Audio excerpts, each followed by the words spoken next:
The TVWAN News is proudly brought to you by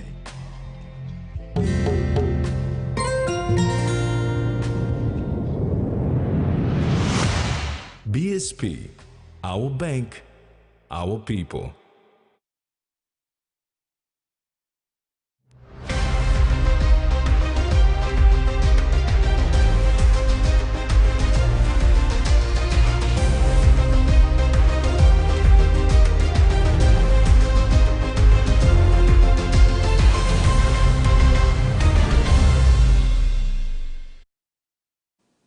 Hello, this is TVWAN News. I'm Jasmine Irajak with Tuesday's news.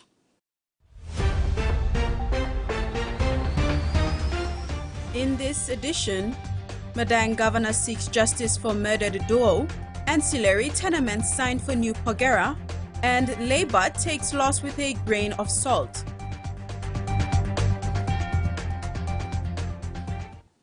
The governor of Madang, Ramsey Pariwa, in a media statement, condemned the brutal and senseless killing of a police officer last week. He said to take responsibility of the situation for and on behalf of the people of Madang and bring to justice those involved in the killing. Governor Ramsey Pariwa has also condemned the actions of opportunists who took advantage of the situation to go on a rampage in Madang town recently, harassing innocent commuters and damaging private and state properties. These included the provincial government buildings and provincial assembly. The governor's office and the provincial assembly are the highest office of power and authority for the people of Madang. And the damage done to those offices is an insult to the people of Madang. And I will not take that lightly. That wasn't uncalled for. He states that he will take necessary, appropriate and drastic steps to ensure such disrespect will never be repeated to the people of Madang in the future. Pariwa also assured that as leader of the province, the people of Madang will not be harassed and belittled in their own land. I also put on notice the vagrants and squatters of Madang that for and on behalf of the people of Madang, the Provincial Executive Council has authorized for the government of Madang Province to remove you and send you back to your own places of origin. You have the choice to start relocating yourself, or you wait for the eviction proper, which will start very soon. To the vagrants and squatters involved in the destruction to the Madang Provincial Assembly, be reminded that your actions so far have endorsed your eviction notice. The first lot of settlements planned for demolition are those located within town areas, and later he will be looking into settling those who have been in the province for 3 to 4 generations. For now, normalcy has returned and business is as usual with the presence of police reinforcement. It is anticipated that as soon as the new provincial police commander takes office, an eviction exercise should follow. Susan Oreape, TVWAN News. Australia reinforced its long-term commitment to Western Province as representatives broke ground for a new staff accommodation precinct at Daru General Hospital on Monday, the 30th of October.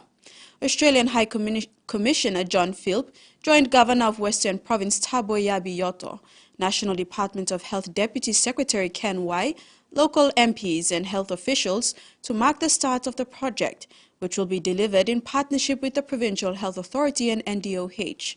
The construction of the new accommodation precinct is part of a broader commitment to improve health outcomes for around 300,000 people across the province.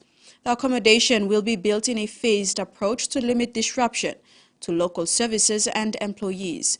Importantly, the current staff housing adjacent to the hospital will remain until the new facilities are completed, expected to be in mid-2025. The project's sustainability features include solar street lighting, improved drainage and rainwater catchment, and new sanitation sewage treatment plant. The elevation of a Papua New Guinean soldier into the ranks and file of the Australian Army aims to strengthen the military ties between PNG and Australia, enhancing collaboration and regional security. Lieutenant Colonel Boniface Aruma, a distinguished officer in the PNGDF for 25 years, has been promoted to Deputy Commander of the 3rd Brigade in Townsville. Lieutenant Colonel Boniface Aruma's appointment to Deputy Commander of the 3rd Brigade in Townsville, Australia, is a testament to the professionalism, skills, and dedication of our Defence Force personnel. It is also a testament to the deepening collaboration between PNG and Australia in defence and security matters. Australian defence analysts say this move sends a powerful message of solidarity to the Pacific, as Australia has never appointed an officer from the Pacific to such a senior role. The appointment will give a greater appreciation of how PNG Defence Force undertakes strategic planning, operational and technical activities.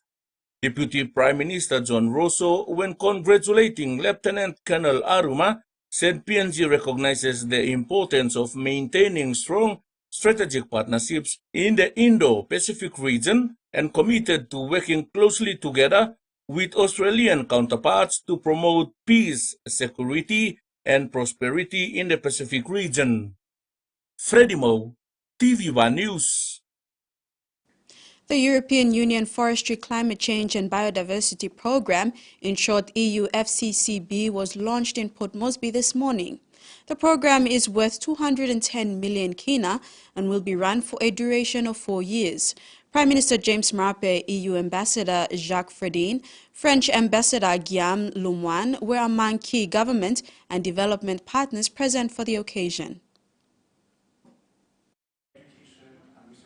The European Union Forestry, Climate Change and Biodiversity Programme, or EU FCCB, launched with the aim to support Papua New Guinea's ambition to ensure sustainable management of its natural resources and its transition to green, carbon-neutral economy. The program will support a development model that reconciles climate change, environmental protection, and biodiversity. This will be done through sustainable, inclusive, and gender-responsive green growth and jobs. I don't have to tell you what is the unique situation and wealth of Papua New Guinea when it comes to forest and biodiversity. But preserving forest and biodiversity are key combating climate change.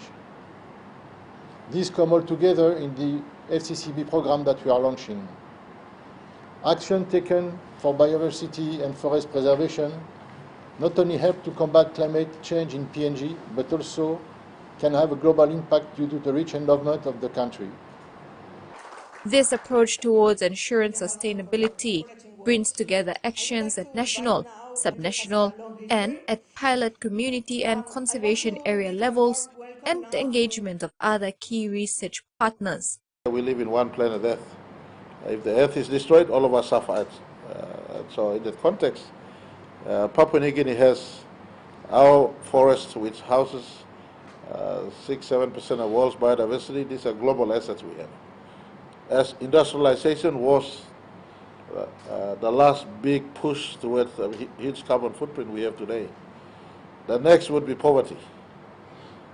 Those who live in forest areas, they would want a better life for themselves. And so do I stop them in the way of their quest for better life? I can't. They need better life, and we need to develop and assist them. And what is now seen here in this partnership is European Union coming in, not just at the national government and national program, but in the case of Managalas, going straight to our forest resource area people, saying this alternate pathway of living life with the environment, with your forests. The total budget of the program is 210 million kina and will run until 2027. Project areas are Port Moresby, the Managalas Conservation Area in Ora Province, and East and West Sepik provinces. The program will benefit Papua New Guinea forest communities, the national and provincial governments, research institutions and its students, small and medium enterprises, and civil society organizations. Mary Stella Kellerton, TV1 News. Furthermore, Prime Minister Marape commended the European Union for this significant support and grant funding towards supporting sustainability efforts in forestry, climate change, and biodiversity in Papua New Guinea. As most of you know, I have never been part of COP28 or the COP meetings so far. Out of my own personal belief that the Paris meeting was good. There was substantial pledges, but there aren't too many practitioners or too many people who are moving out in climate change mitigations and climate change adaptation programs. In the Paris Accord, they are pledged by big carbon footprint emitters, over $100 billion worth of help they will give. Not too many countries or too many those signatories have stepped out. European Union has emerged as the one that is honoring their commitment. So, Mr. Ambassadors, I'm here to say thank you to European Union for ensuring that you're living up to your commitment to preserve Mother Earth together. TV1 News continues after the break. Stay with us.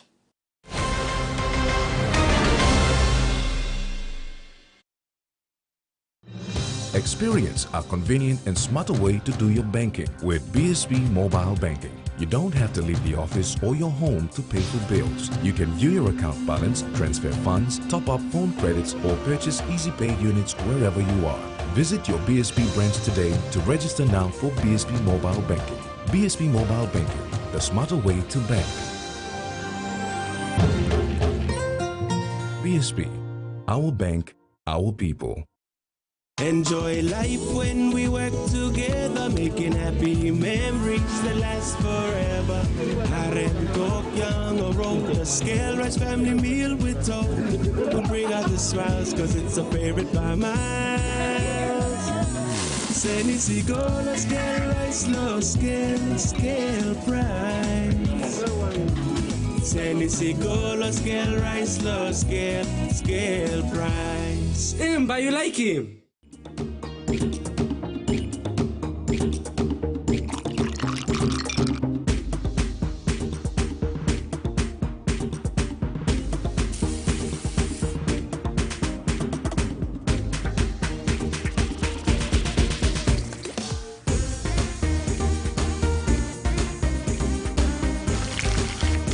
More clean, more sweet. Flame natural white sugar. Make more. A true champion is measured by their courage, their determination, and their passion to never give up and to always keep trying. With a delicious Milo in milk taste and added nutrients, Milo in milk is a great way to fuel our little champions with nourishing energy every day. Because true champions give it their all. Milo, PNG and Mia. Find PNG made. Ton, hino ton. Nihimomo. If you can't stop thinking about the Hino range of trucks, then you better drive one today. Hino. Ton. It takes a lot to be a rodeo kid. Some people let nerves get to them, some people don't. She won't take losing very well. It does make a mama nervous. It's gonna happen. You just don't know when or how bad it's gonna be. It's good in the rodeo industry to have a very short memory. Kid Rodeo, a brand new series coming soon on Outdoor. Tasmania is Australia's smallest state, lying about 240 kilometres south of the mainland. Join me on my journey through this beautiful island state as I experience the produce, people and culture that makes this an unforgettable island.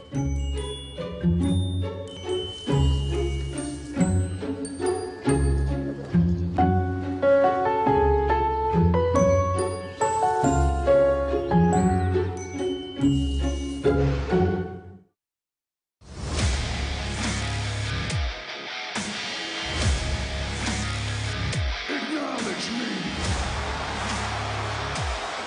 Oh, Samoa Spike!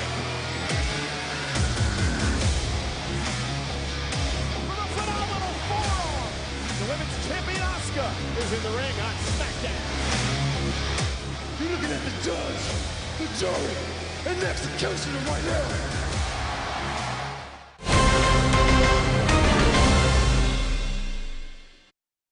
Welcome back. The Mineral Resource Authority Managing Director Jerry Gary and the Mining Minister Sir Ano Pala signed 15 ancillary tenements of the new Porgera Special Mining Lease 13 today in Port Moresby. The 15 tenements will support the main tenement SML 13, which was signed by the Governor-General on October 13, 2023. Following the signing of the Special Mining Lease, or SML 13, including the proposal for development by the Governor-General on the 13th of October 2023, the Mineral Resources Authority, or MRA, has moved to support the main SML with the signing of the 15 ancillary support tenements. The signing was presided by the Minister for Mining, Sir Ano Pala, and the Managing Director for MRA, Jerry Gary, today in Port Moresby. Gary said the 15 tenements will support the development of the main Porgera SML 13, covering areas of tailings and operation lines, among others. As signed off on the supporting tenements, we generally classify them as ancillary tenements for new Porgera mine. The main tenement that hosts the ore body and the main operation is within the special mining lease, but the tenements which he will, 15 tenements that he will sign off, or he has just signed off, are the ancillary tenements that covers the lime, quarrying, the camp, the access road, the tailings, the power pylon route, as well as the erodible dams. He further explained the processes involved in signing such tenements. Applicant wishes to apply for a mining lease or a special mining lease. They would undertake feasibility studies and look at various options available to them as to how they will develop that resource. And so during the feasibility studies, they will be looking at the various options available to them technically. And if they see that these options are technically feasible and if it's economically viable, then they extract the route or the proposal that will basically, at the end of the day, be technically sound and also economically viable. And that document is called a proposal for development. Gary added that the Governor-General signed off the SML 13 and approved the mining proposal, and the 15 tenements are part of this proposal.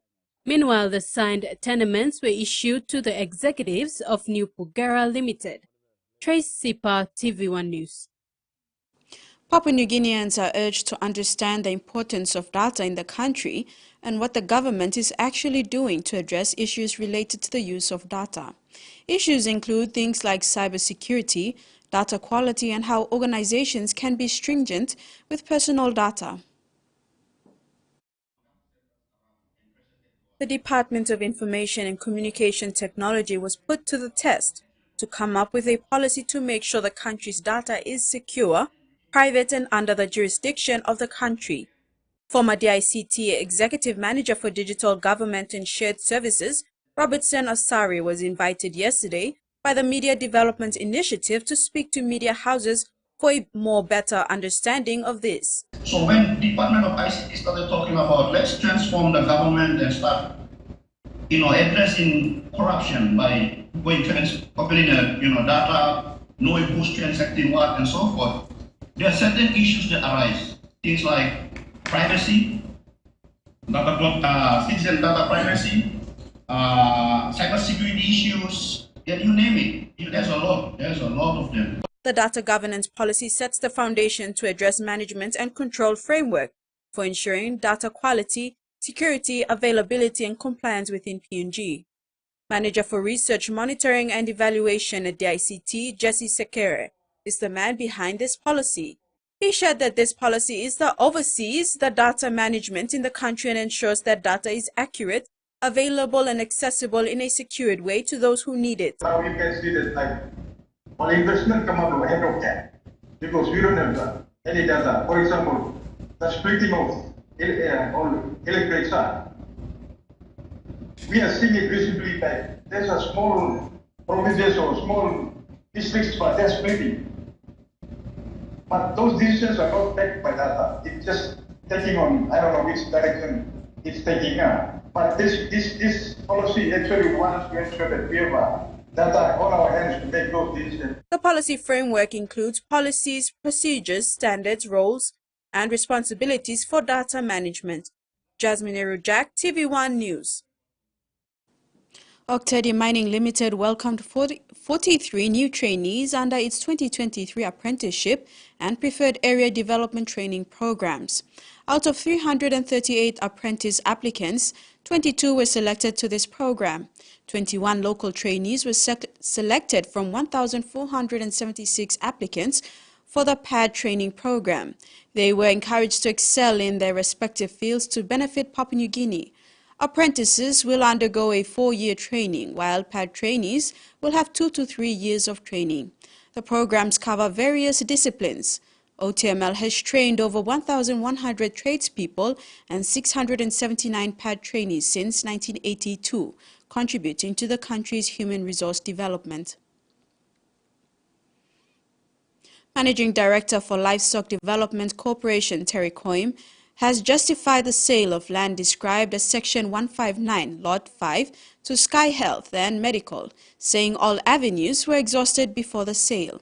Coim said all legal processes were followed in the sale of this land after no favorable response was received from the Kundiawa Gembok District Development Authority.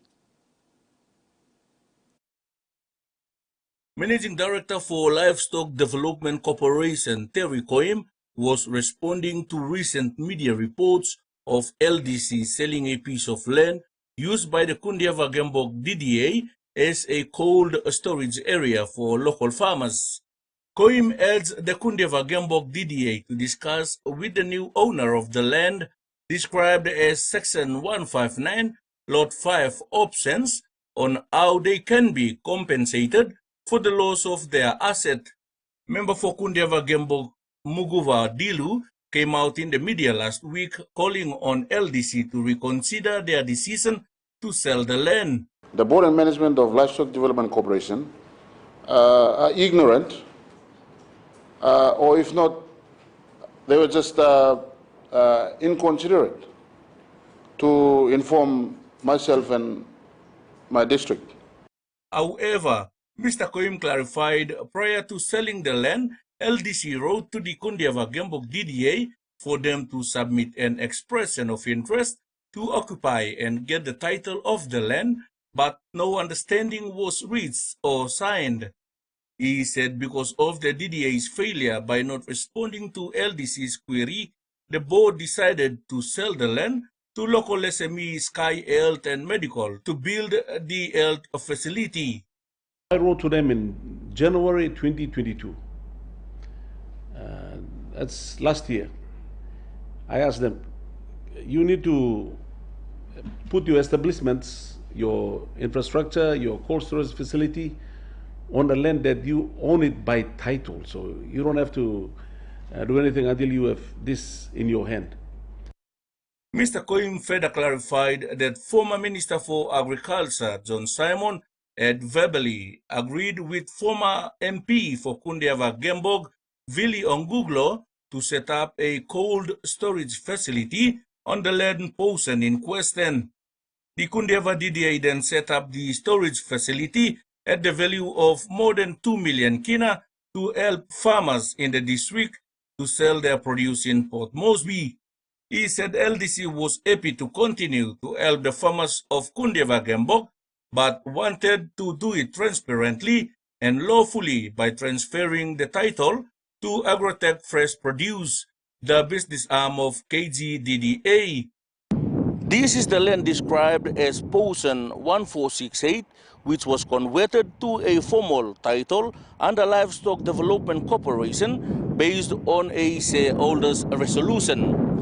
Now the question is, how did they come up with the deal to give 70% of the land to the developer, Glory Estate Limited, and 30% to LDC without a dime paid to the government or LDC? LDC Managing Director Terry Coim thinks the agreement was done under suspicious circumstances and wants it investigated.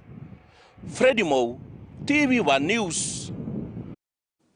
Meantime, LDC Managing Director Terry Coim refuted media reports in the press over the sale of land portion 1468 at 8 Mile in Port Moresby. Coim said while the headline has only instigated animosity between the aggrieved parties, LDC is willing to have dialogue. The report that was given by national newspaper this morning in a paper was incorrect. It is biased, and it has no purpose but to instigate animosity between those parties concerned, like LDC and the farmers of Kundiao Gambuk and the board and the management and the current leaseholder.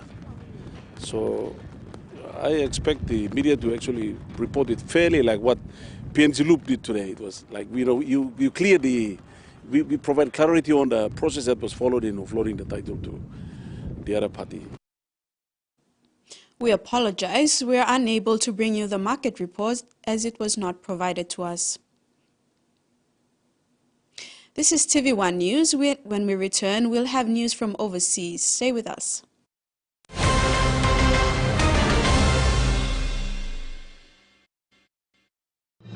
Experience a convenient and smarter way to do your banking with BSB Mobile Banking. You don't have to leave the office or your home to pay for bills. You can view your account balance, transfer funds, top up phone credits, or purchase Easy Pay units wherever you are.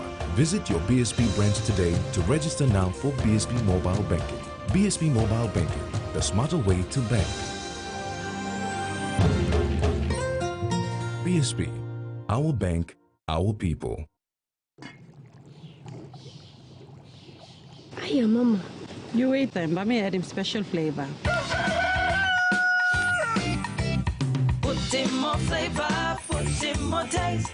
Magic kakaro, get up and big smile on face. Time for kim chicken, a great kumutu. Sip, sip, da moo, yes, magic on you. Magic, the taste PNG loves.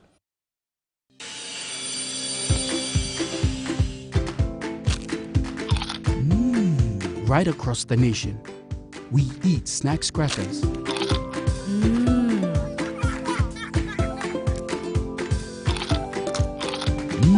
Emi trupla. All get a young plana lapun, only like him snacks crackers.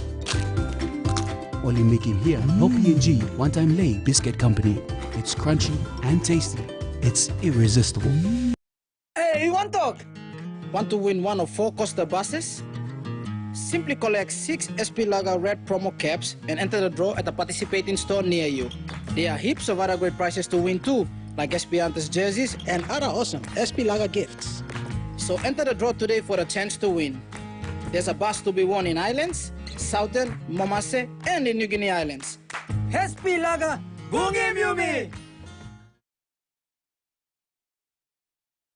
Hi, I'm Chef Jules Hennau, and this is where my true inspiration for cooking started. Like most of us, I learned to cook from my mum. Nothing beats simple recipes where fresh local produce is at the heart, especially when it's a home-cooked meal, prepared and shared with the ones you love. And in PNG, no meal is complete without rice. And my choice is always True Guy. True Guy, true inspiration through generations.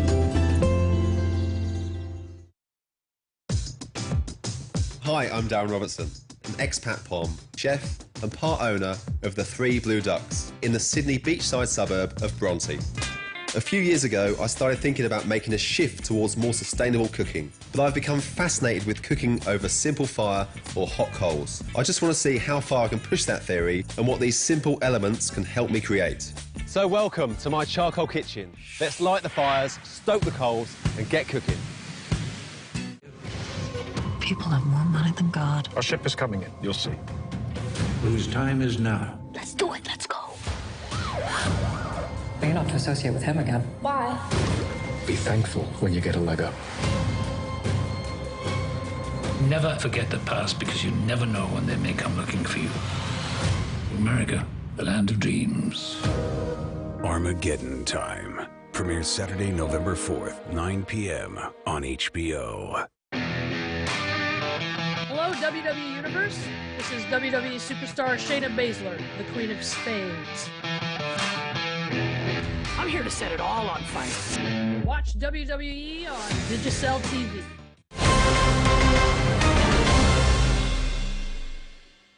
And we're back. More than 50 homes have been destroyed on the Western Downs in Queensland, and an extreme fire danger is forecast for the region today. Firefighters are today bracing for a massive day of battling this blaze here in Tara. Conditions are going to be very hot, very dry and very windy. They told us this morning that the focus of today is not on saving properties but on saving lives. The message to residents, if they're in anywhere near the fire zone, to get out now, to go to either Chinchilla or to Tara where they can seek help. Now, this blaze has already claimed the lives of 2 people while it's been burning this past week. One man was trying to defend his property here in Tara, while a woman trying to evacuate died of a suspected cardiac arrest while evacuating. This blaze has burnt through in excess of 20,000 hectares so far, and as you can see from behind me, that number is increasing dramatically. Regional media has emerged as a new front in the contest between the U.S. and China in the Pacific, as Washington said it will support free media while warning of the dangers of Beijing's efforts to manipulate information around the world. During a visit to countries in the Indo-Pacific in October, the U.S. Undersecretary for Public Diplomacy and Public Affairs Elizabeth Allen said Washington was prioritizing the support of independent media across the region. Speaking to The Guardian in Sydney, Allen said the support would take different forms and the U.S. would look to partner with media sectors in the Pacific. While not naming specific countries that had sought to manipulate information or influence media in the Pacific region, Allen noted a recent report published by the U.S. State Department on how China is influencing the information environment around the world. Singh said the small media systems of the Pacific face many challenges, which include lagging in emerging technologies as well as being vulnerable to disinformation and manipulation. A leading think tank has warned that Australia has to be careful not to overload Pacific Island nations with debt. This year's edition of the Lowy Institute's Pacific Aid Map finds Australia is still the top donor in the Pacific by a large margin, but the way it distributes development assistance is changing. The largest donor of foreign aid throughout the whole Pacific. So one of the things that the Lowy Institute has done this time around is crunch all of the data from 2008 up until 2021. And over that period, Australia's provided around 40% of all of the total foreign aid supplied. So when it comes to the largest providers, particularly if you exclude some of the multilateral institutions like the Asian Development Bank, it really is Australia first, Daylight second, and then a host of other players such as New Zealand, China, Japan, and the United States. But one of the interesting things in this year's map is that the researchers at Lowy Institute have tracked a change in the way Australia distributes aid. Now, traditionally, almost all of Australia's aid has been in the form of grants that's handed over, particularly to support things like governance, health and education in these countries. Around the time of 2019, though, around the time of COVID, that started to shift, perhaps a little bit earlier, as Australia increasingly started to get into the infrastructure game. And what we've seen in the most recent iteration is Australia has now emerged as the major lender in the region. Now, most of its money is still in the form of grants, but it's now the leading lender as well as the leading donor. And that creates risks as well as opportunities. On the one hand, the Pacific nations are asking for these loans to help them balance their budgets, to build infrastructure, all of that sort of thing.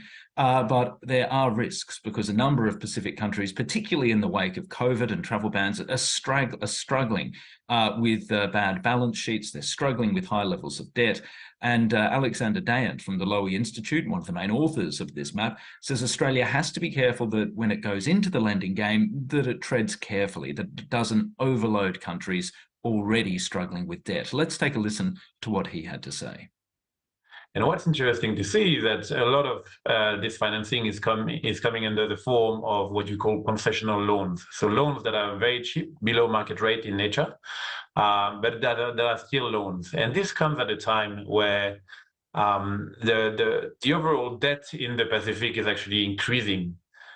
So one of the points that we mentioned in our report is to say that, despite the fact that the Pacific needs financing, Australia will need to trade very carefully when providing those development loans to the Pacific, because yes, most countries in the Pacific now face a high risk of debt distress, according to the International Monetary Fund.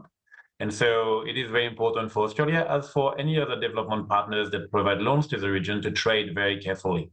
Well, China's approach has also shifted. There has been, of course, a marked shift since about 2016 in the sheer amount of Chinese aid coming into the Pacific. Since 2016, the amount of direct traditional foreign assistance from China has actually fallen, and it's fallen again in the most recent year, 2021, down to around $241 million. And the Lowy Institute says the way China's doing this has changed. It stopped its so-called brash approach, where it would fund big and often flashy projects in a number of Pacific Island countries.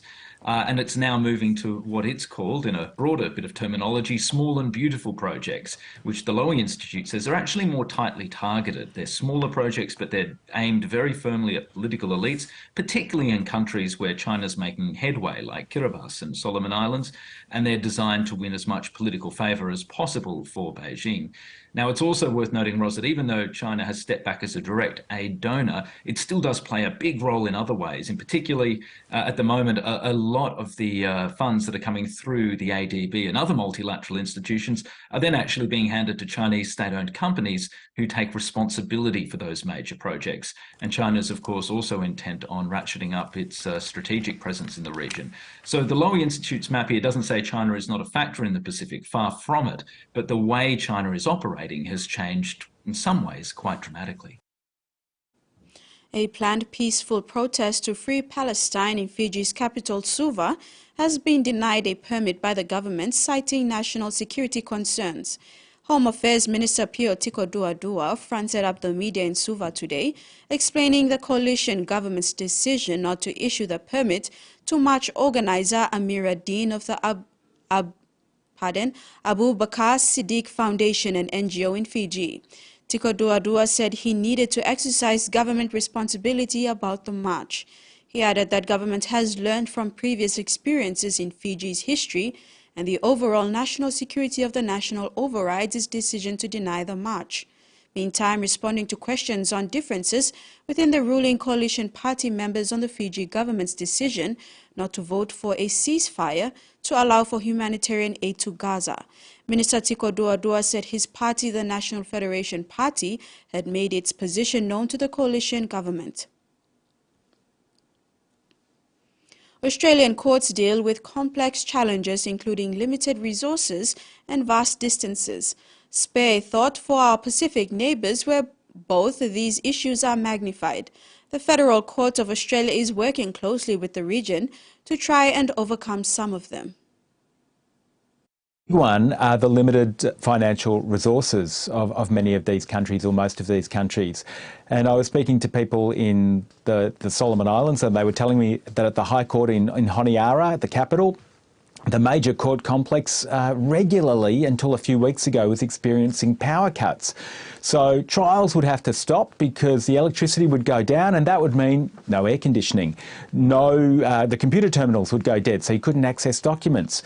You couldn't record proceedings. You couldn't have witnesses appearing via video. So every time the electricity would go down, the trials would have to stop. So very real infrastructure and resource and financial constraints on these countries.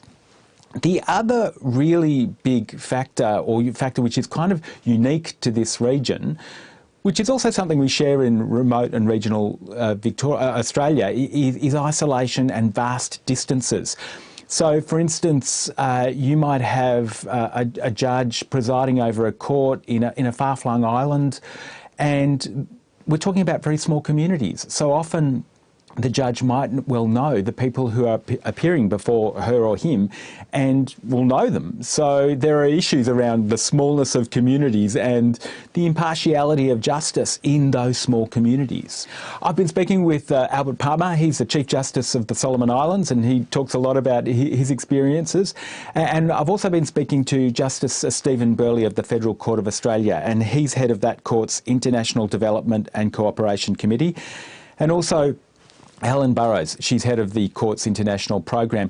And this program we're talking about with the Federal Court is in many ways quite unique in global terms. It's something which has been going on for many, many years, and they've forged really close links with judges, especially in Asia and also in the Pacific. And this program is focusing very much on the Pacific. And there the focus over a long period of time has been about building communities, building networks across the region so judges can talk to each other about what it is to be a judge, what the challenges are with being a judge, how to be resilient in the face of those challenges, and how to learn from each other. Because remember, in these small countries, many of them are quite small and others are not so small, there might only be a couple of judges. So you've got nobody to kind of share and talk through your problems and challenges.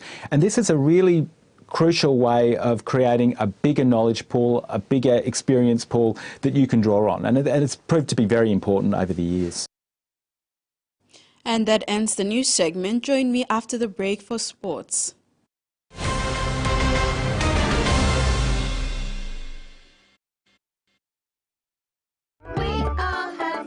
Children have rights. Be part of the Children's Voices Challenge. If you are between the age of 6 and 17 and would like to raise your voice, share your views and future wishes on how best you can make a difference and improve our country, we want to hear from you.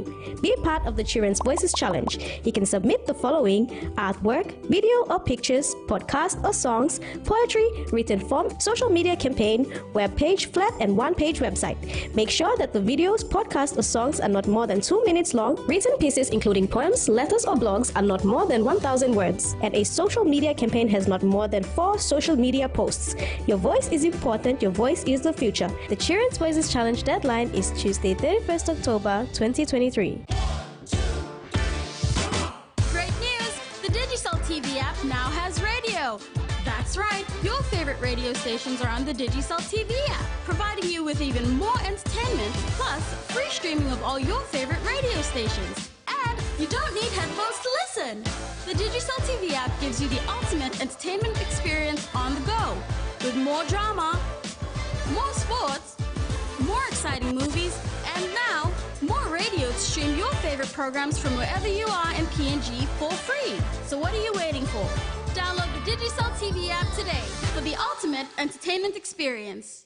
Buy a 40-channel postpaid TV plan now for only 85 kina and get a free 30-day DTV premium plan. That's right, you get to save 100 kina. With your free 30-day DTV premium plan, you can watch NRL, Formula 1, tennis, or your favorite Filipino dramas on your phone anywhere, anytime. So what are you waiting for? Dial 1515 to speak to a TV agent to get your 40-channel postpaid TV plan today. Digicel TV. More channels, more choice, more value. I would like to introduce to you our study companion on Bib, a messaging app that does much more than just texting. The first thing you'll do is go to Play Store, then download and install the Bib app. Then you go to More at the bottom right of the screen and click Discover. After that, search for the BLIT channel and click Follow. Type into the text box and click onto the topic you want to watch and learn away. That's it, learners. Not so difficult after all. If you have any questions, head to our Facebook page for additional information. See you next time on Be Lit.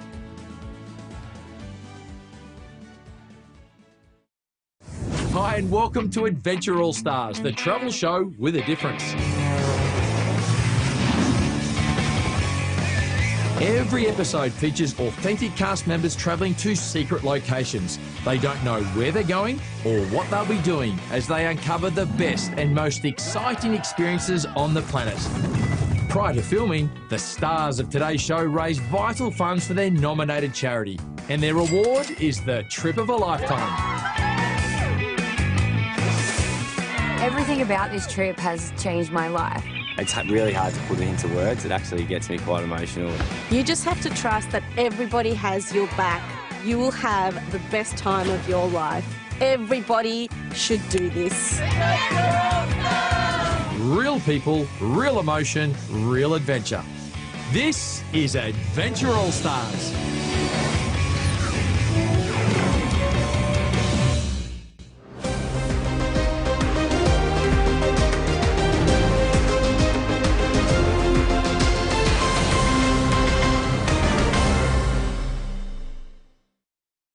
Welcome back. The two-day Southern Regional Athletics Championship that ended Monday has witnessed some young, exciting athletes displaying their skills on the pitch. Although not all the teams nominated came for the final event of the year, it was a fair participation from clubs within Port Moresby. The Southern Regional Athletic Championship is the final event in the PNG athletic calendar. Although POM Athletics is expecting a full house to round up the year, only few teams made the championship. Tournament director John Gittery believes this could be because of financial reasons. Region, where the number of teams who nominated to attend the event, but only a few came in because of a few issues, some to do with finances and other reasons that I'm not sure of. We are quite a small association. We don't have a lot of clubs. There's only 3 or 4 clubs participating in the Port Moresby Athletics Championship. 7 clubs were nominated for the Southern Regional Youth Games. Iroquois Gordon Secondary, Nest Athletics, Port Moresby International, and Team Oro participated. Kairuku, Kerema and Team Central did not take field. The Papua New Guinea Sports Foundation have actually come on board to assist us. We're using this as a trial for the PNG Games, especially with use of the main stadium, Sejungai Stadium. And from our pluses and minuses on this event, we will try to make improvements on the big event in December. That's the PNG Games. Gittery clarified that this is not necessarily a prerequisite for the PNG Games in December, but it is a good hit-out preparation for the teams heading into PNG Games. Susan Oreape, TVWAN Sports. PNG Olympic Committee General Secretary Alvita Rapila has again acknowledged the current partnership with Kumul Petroleum Holdings, who came on board in 2021 to help Team PNG's preparations. The General Secretary said KPHL's financial commitment and other supporting sponsors has again enabled Team PNG to participate in the upcoming Pacific Games. With only 2 weeks away from the 17th Pacific Games in Honiara, Solomon Islands on the 19th of November, the PNG Olympic Committee has assured Team PNG their welfare is paramount and will make sure all the necessary support is provided to make sure they prepare well and focus on their set goals. She acknowledged KPHL for their continued support to Team PNG, while constant dialogue between PNG FA and Sports Minister continues for the government grant as per commitment. We've been very fortunate through the partnership we had with Kumul Consolidated Holdings, and I'd also like to acknowledge Kumul Consolidated Holdings, where they came on board in 2021 with their contribution to help prepare Team PNG. It's a big team. Budget was quite significant. We did put our submission to government, And we are working with the PNG Sports Foundation right up to this very hour to secure the government grant. The General Secretary said PNG is sending a big contingent of more than 300 athletes plus team officials that must be catered for through their preparation budget and participation budget. However, their main focus right now is getting the team to the games. The country's team made up of 21 sports, and across 21 sports you have men's team, women's team, mixed teams. So you would have over almost 30 or so plus teams across all sports. So we're not talking just sports, we're talking teams also within those sports. And so there is the preparation budget and the participation budget. Our focus right now is to get the team to the games. The General Secretary would like to assure Team PNG that PNG OC is in constant consultation with PNG Sports Foundation and the Sports Minister's Office to secure the promised government funding component.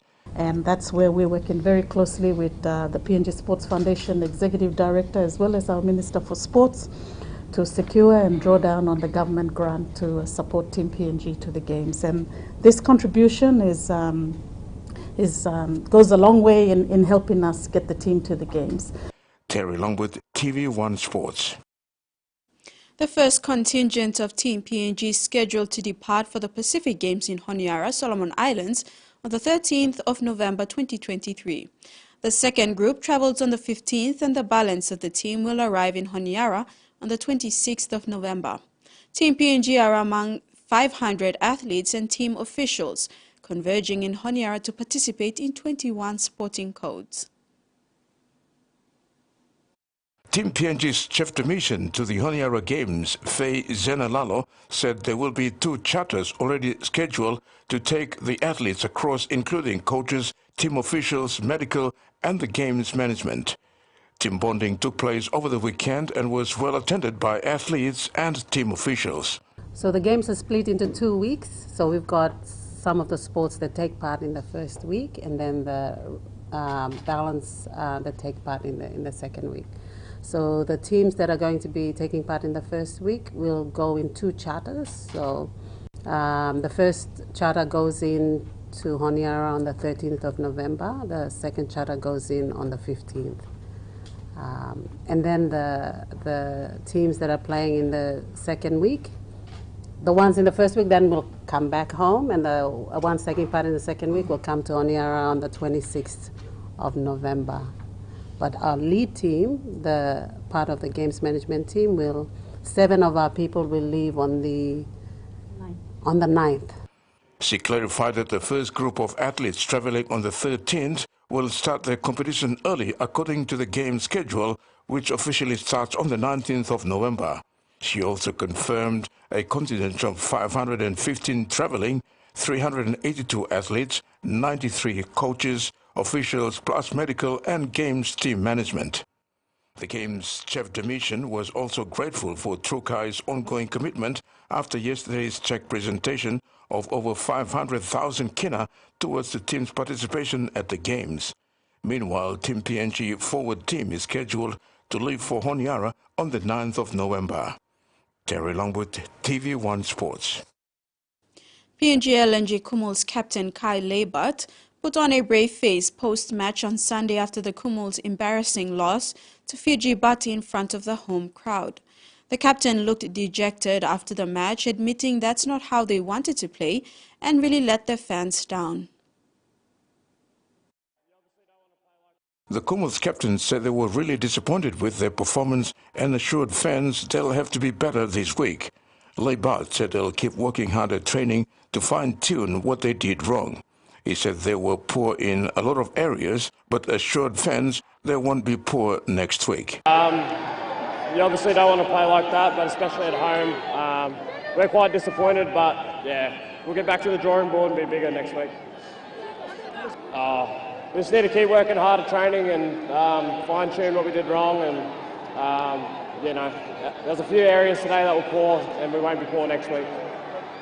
For Bati captain Tui Kamikamitha, last week's game plan was to match PNG's physical game through the middle, which really worked well in their favour. The captain said they set a platform for their speedsters to score points. Yeah, well, after last week's performance, just like I said, it's a tough win for us.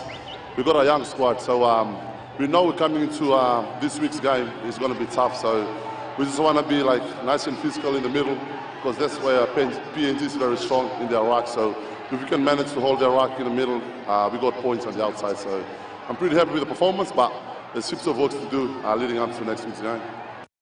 Tui said with the big decider coming up this Sunday, they're expecting the PNG boys to come back stronger after Sunday's loss, which means they have to lift up intensity at training. Definitely. Now, obviously, they lost today, so just like I said a couple of weeks ago, when you play a team coming off a loss, especially at home, it's going to be tough. So we have to lift up intensity at training starting on Tuesday. So, yeah, we're expecting another tough game because it's a do-or-die game next week, Sunday.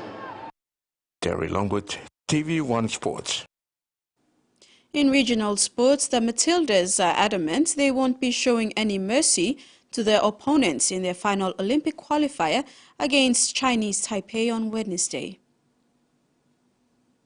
A day after helping her side all but secure its spot in the next round of qualifiers, Sam Kerr was back on the park to help inspire the next generation.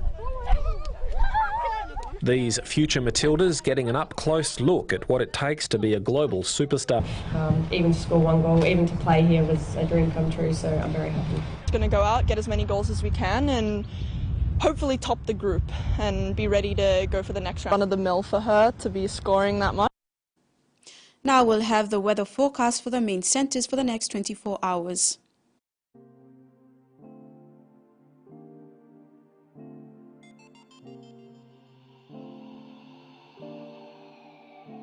Southern regions, scattered showers and isolated thunderstorms. Port Moresby, mostly cloudy with possible showers or drizzles and thunderstorms. Mombasa, scattered showers and thunderstorms with areas of rain. Lae City, few showers and possible thunderstorms. New Guinea Islands, scattered showers and thunderstorms with areas of rain. Kokopo and Rabaul, some rain showers and thunderstorms. Highlands, scattered showers and isolated thunderstorms with areas of rain. Mendi and Wabeg, rain showers and possible thunderstorms. Ocean forecast for the next 24 hours. Coral Sea, seas moderate to rather rough with southeast winds of 20 to 30 knots. Bismarck Sea, seas slight to moderate, becoming patches rough over southern sector, with south to southeast winds of 10 to 20 knots and gusts to 30 knots over south sector. Coastal waters forecast. Waters of Finchafen through Vitius Dampier Strait to Siassi Long Islands. Seas 1.5 to 3 meters.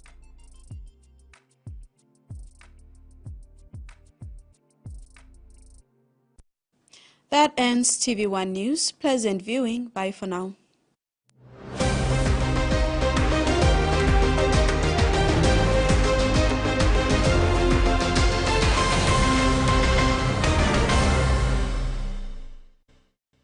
The TV1 News was proudly brought to you by